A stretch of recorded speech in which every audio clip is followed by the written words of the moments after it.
In this section, we're going to look at another method for solving systems algebraically. So in the previous section, I mentioned that you would want to use substitution if one of the variables was already by itself. So what do we do if one of the variables is not by itself? Then you will want to use this method, which is elimination. This always tends to be the one that everybody likes the best because I think it's the easiest once you get the hang of it, and it's the fastest. So let's go ahead and look at this. So here's the steps. Step 1 is that we have to create opposite terms in both of the equations. And sometimes you might have to multiply one or even both of the equations in order to do that. So here's some examples of opposites. In math, whenever we talk about opposite, we're talking about signs. So positive 2x and negative 2x would be opposites. 4/3 y and negative 4/3 y. Negative x, positive x. Those are examples of opposites, okay? So that's what we're trying to get to. And the reason we want that is because this is called elimination. The point is to get one variable to eliminate. And if you think of what we know about opposites, if I were to add these two together, I would get 0. In other words, they would cancel out. And so that's exactly what we're trying to make happen, is for one of our variables to add up to 0 and cancel out. So once you have made those opposites, step 2 is to add the two equations together, and that means one of the variables should cancel. So let's start working on number 1 while we go through all of these steps. So step 1 is that we need to create opposites.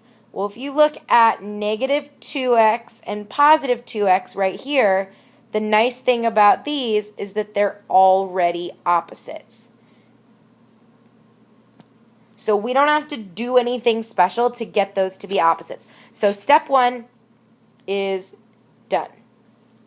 Step 2 is then to add the two equations together. And this is an important rule. You only ever add. We never subtract equations. We only ever add them. So we are going to add these together, and you're just going to go straight down adding the like terms together. These are going to make 0. And I only have to write the 0 if it's the only thing left on this side of the equation. The equal sign has to stay in the exact same spot, just like always. So let's check and see if there's more. 3y plus 5y is 8y. So that's good. I have stuff here, so I don't need to write the 0 over here. 8y equals 11 plus 13, which is 24. So that was step 2. We added them together. One variable should cancel, and if you look at what we did, the x is canceled, and now all I have left is a y. So that's an equation that I can solve. So step 3 says to solve the equation that you get. Well, this is a super easy equation to solve. 8y equals 24.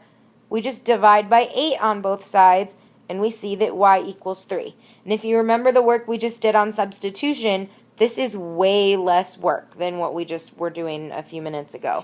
So this is kind of the good one to make sure that you know how to do, because it's going to be the fastest. From here, the rest of the rules are the same. Now that I have one variable, I need to take that answer and plug it back into one of the original equations. Again, it doesn't matter which one you pick. I'm going to just pick the top one. So I'm going to do 2x plus 3 times y, which is 3, equals 11. I need to multiply this stuff out. 3 times 3 is 9. And now I'm going to solve this. I subtract 9 from each side of the equal sign. That gives me 2x equals 2. And lastly, I'm going to divide by 2, so x equals 1. And don't forget your very last step, which is important, to write your answer as an ordered pair. X first, then y. So the answer is 1, 3. So that's great. We already had opposites there. It was all set up. It made it very easy. So what if we do not have opposites already? The first thing that you want to do is see if you can find two that are close to being opposites. So if you look in number 2, you can see that I have positive 3y and positive 3y. Those are close to being opposites, but we need one of them to be a negative. Well, the way that we do that is by multiplying a whole equation by some number. The number that will change the sign would be to multiply by -1. So I'm going to do that on the first one. You could do the second one too, and you'd get the same answer as me. It doesn't matter which one you multiply. Just remember that when we multiply, you're going to have to multiply everything on both sides. So I'm going to rewrite my equations to see what I get. -1 times 4x is -4x.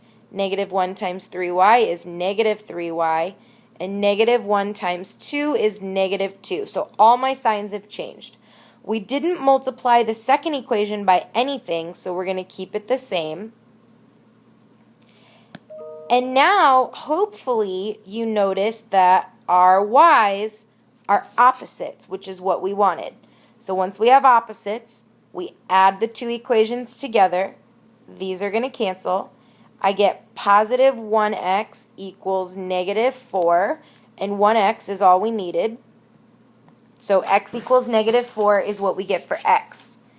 Do you remember what the next step is? We go and we take this x and we plug it into one of the equations. Again, it doesn't matter which one. I'm going to do the bottom one this time. So when we plug into this bottom equation here, 5 times x, well, we know x is -4, plus 3y equals -2. -20 plus 3y equals -2. Both sides of my equation are simplified, so now I'm ready to start balancing. So we're going to add 20 and add 20. That gives us 3y equals 18. And when we divide by 3, that works out really nice. We get y equals 6.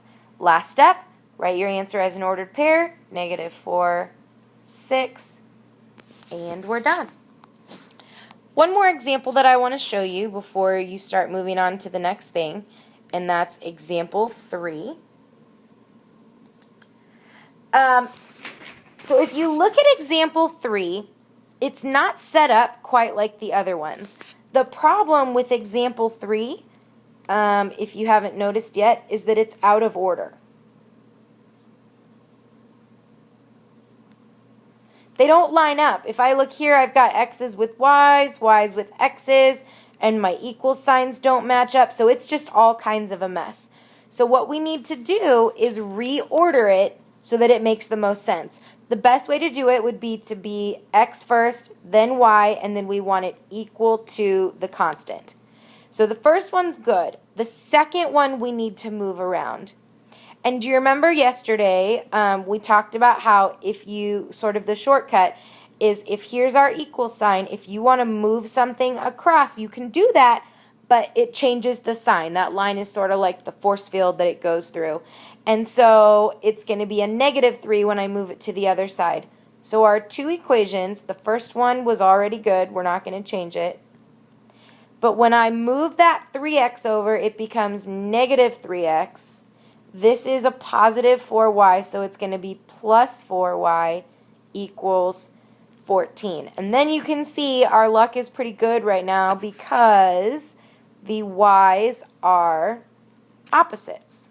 So those are going to cancel out. I get 5x equals 10. Divide by 5. X equals 2. Now we need to plug that into, here's what's kind of weird about this. You could plug it into either of these two equations or either of these. It doesn't matter which ones you pick. You can plug it into any, I guess you have 4 choices this time. I'm going to plug into this one because that one seems the easiest to me. So I have 4y is equal to 3 times 2 plus 14. 3 times 2 is 6 plus 14. 4y is equal to 20. And then when I divide by 4, we get that y is equal to 5. 2, 5 is our ordered pair. So that's where we're going to start on our next assignment, is where you either need to multiply an equation by -1, or you need to rearrange to get your opposites if you don't already have them. So you can go ahead and get started on that.